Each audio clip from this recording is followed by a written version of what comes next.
시청자 여러분 안녕하십니까. 지금부터 정확히 안보정론을 시작하겠습니다. 자, 이번 시간에는 이 중요한 정치권 뉴스 중에서 핵심적인 거, 지금 이제 조희대 대법관장 후보자에 대해서 여야가 말이죠, 이 청문 보고서를 채택하고 지금 이제 본회의에서 처리를 하기로 했습니다. 그리고 예산안도 20일 날 처리하기로 했습니다.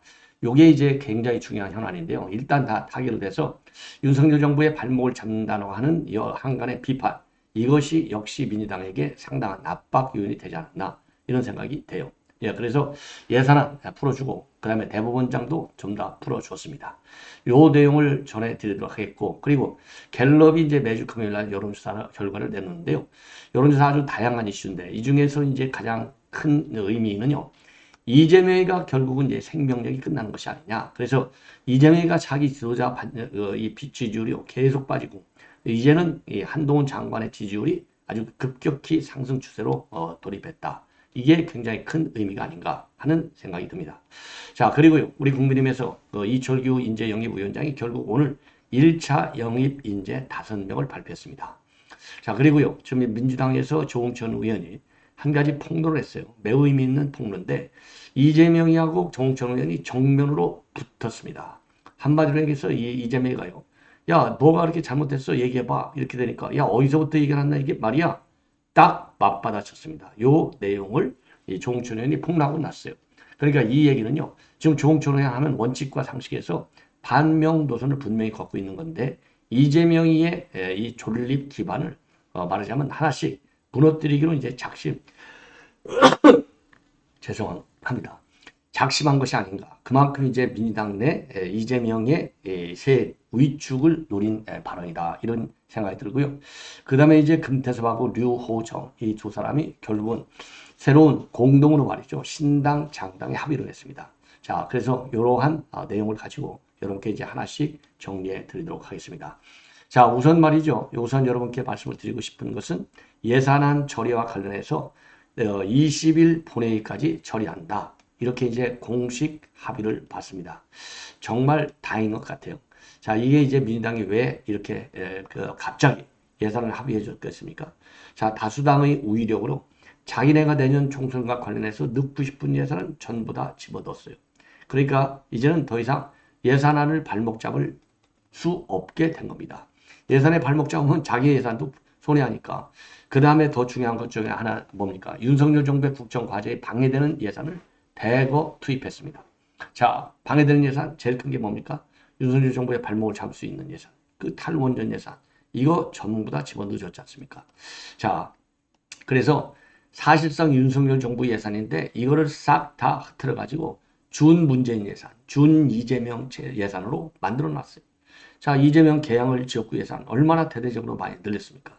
자, 그래서 이 껍데기는 이렇게 겉 브랜드는 이제 윤석열 예산이지만 속 내용을 보면 문재인 이재명 예산을 볼 수 있는 그런 예산을 편성한 거예요. 그러니까 더 이상 발목을 잡을 필요가 없는 것이죠. 자, 그래서 저는 이제 통과를 시켜주기로 이 입장을 바꾼 게 아니냐 이런 생각이 들고, 그리고 조희대 대법관에 대한 심사 경과 보고서를 방금 전에 채택을 했습니다.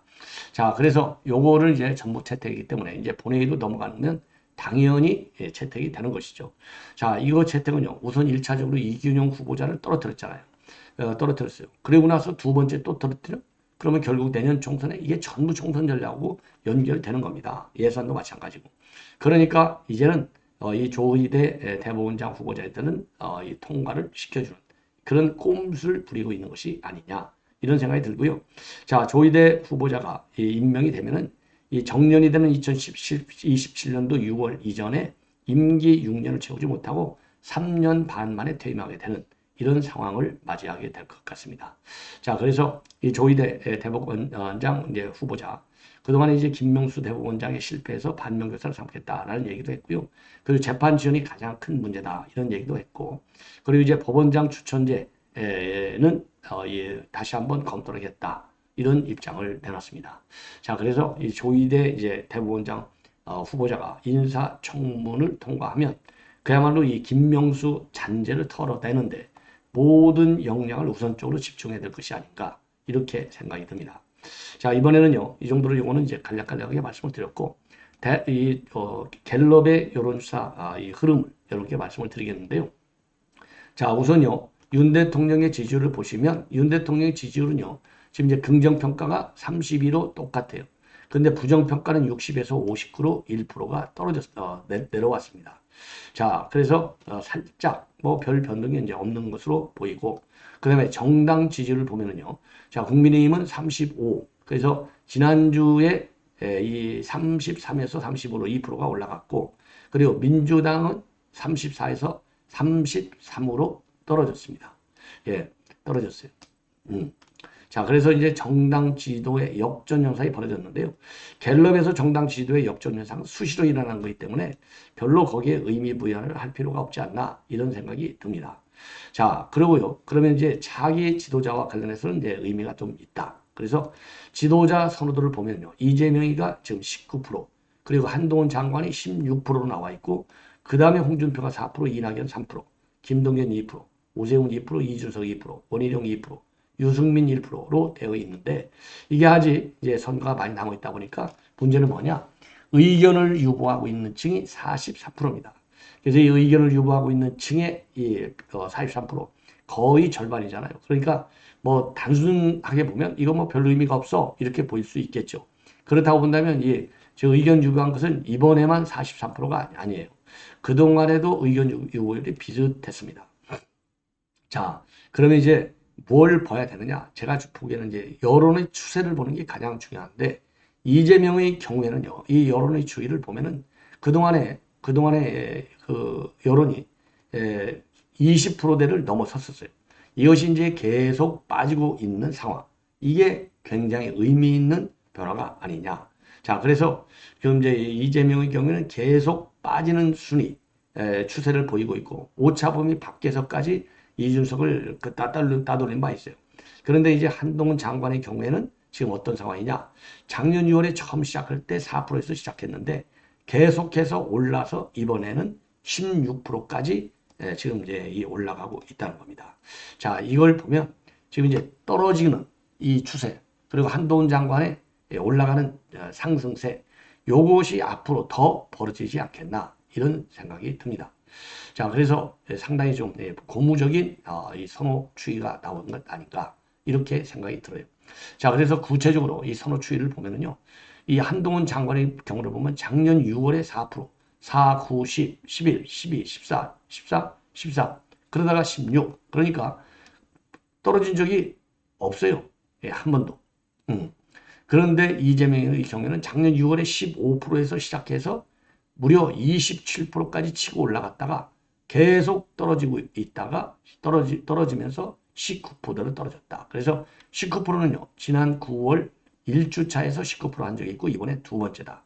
자, 그래서 이재명의 명호는 바로 이런 거가 아닌가. 그래서 최근에 이렇게 이제 떨어지게 된 결정적 요인은 바로 제가 보기에는요, 김용 재판에서 측근인 김용희의 구속, 이것이 큰 영향을 주지 않았나. 이런 생각이 들고요.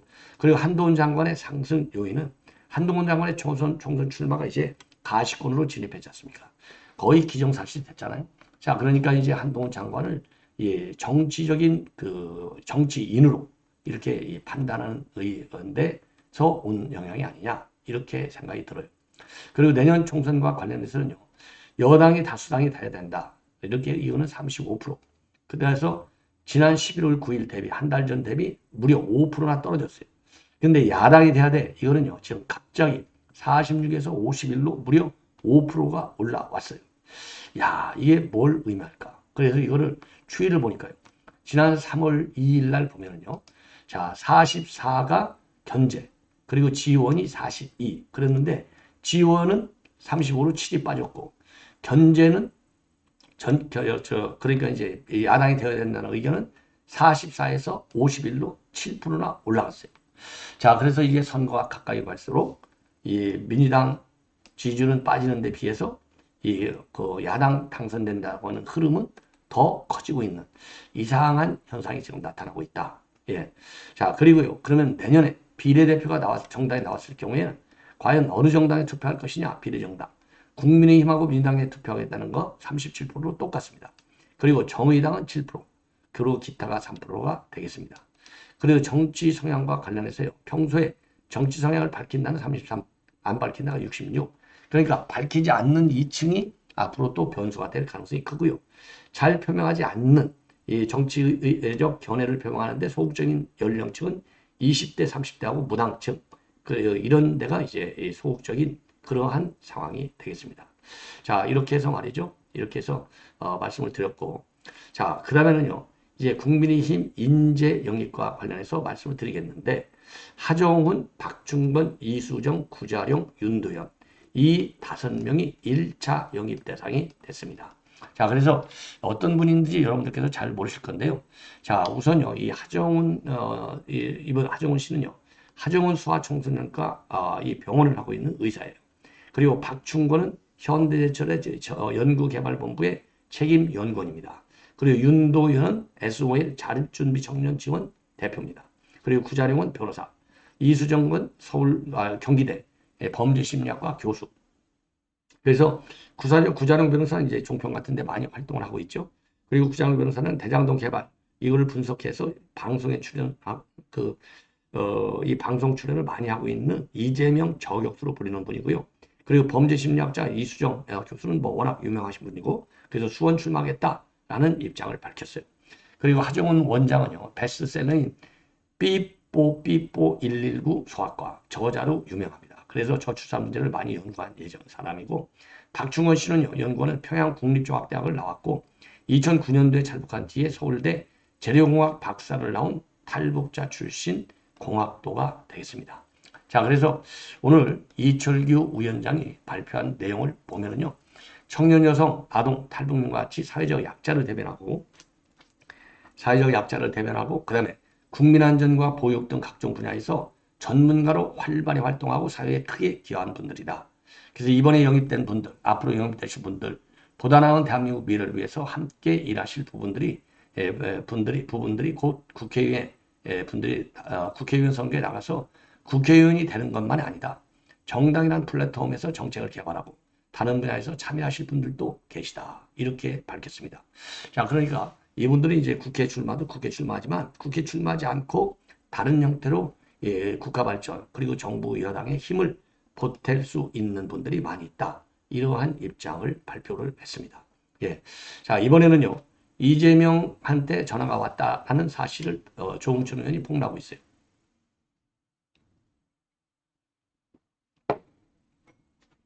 자, 그런데 이게 뭐 좋은 얘기가 아니고, 말하자면 이재명이가 칼을 빼드는 거예요. 야, 너 내가 뭐가 잘못됐어? 예? 이게 따지듯이 전화가 왔다는 겁니다. 예. 그래서 두 분이 이제 충돌한 거는 마찬가지죠. 그러니까 이 이재명이가 직접 전화서 야, 너 내가 뭐가 그렇게 잘못됐어? 말해봐.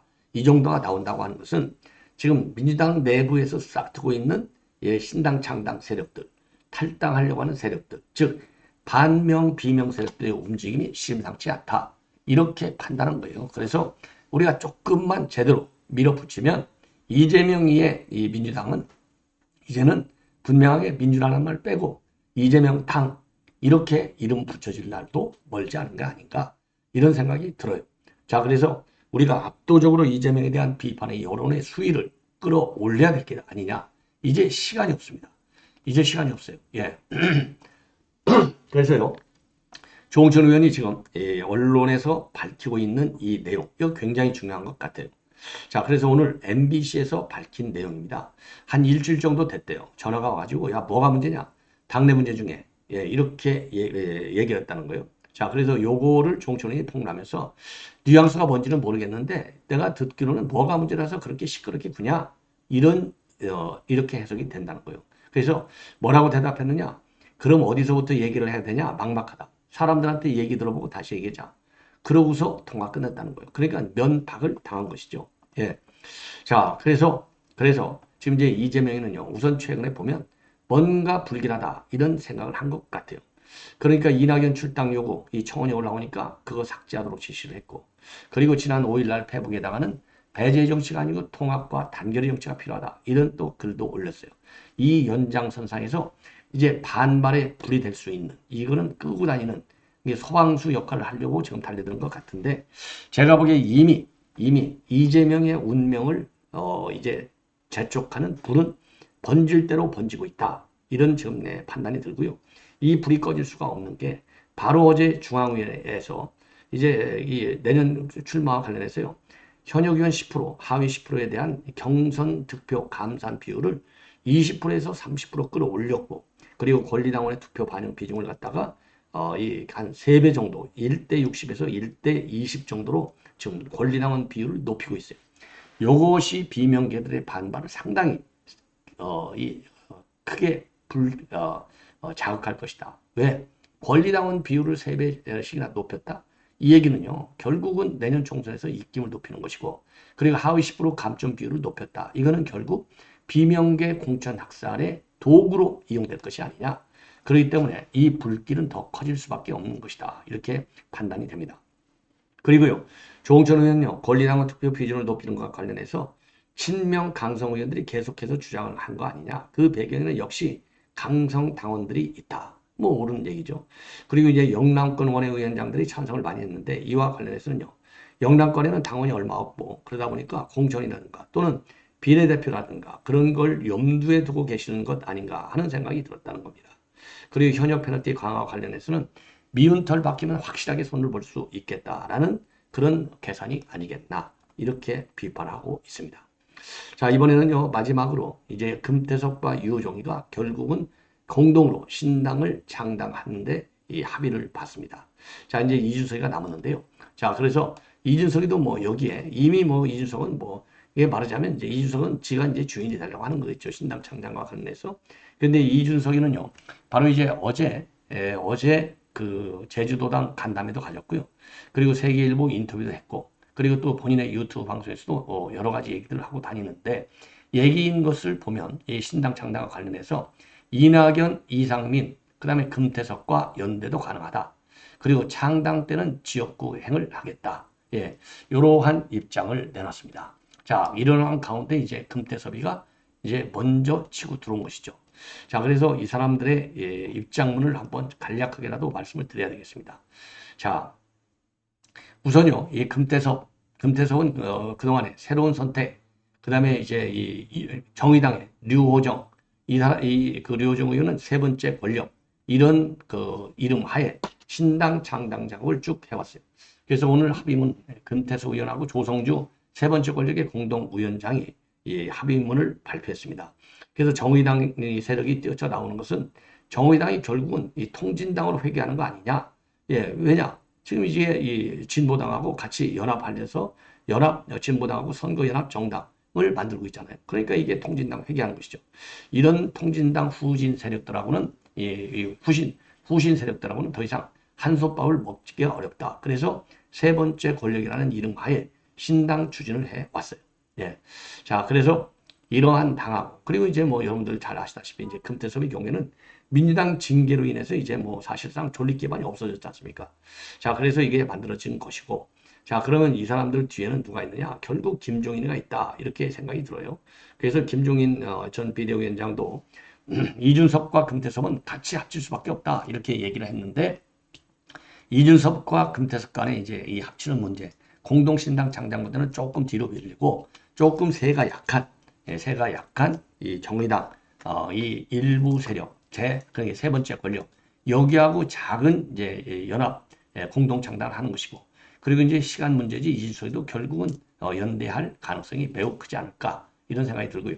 자, 그러다 보면 용해인 기본소득당도 결국 여기에 다 들어갈 것이다. 이런 생각이 들어요. 근데 뭐, 그게 이제 그렇게 쉬운 문제는 아니겠지만은, 이준석의 경우에는 이제 27일을 D-Day로 삼고 있기 때문에 지금 시간이 상당히 지금 한 20일 남아있다. 이렇게 보여집니다.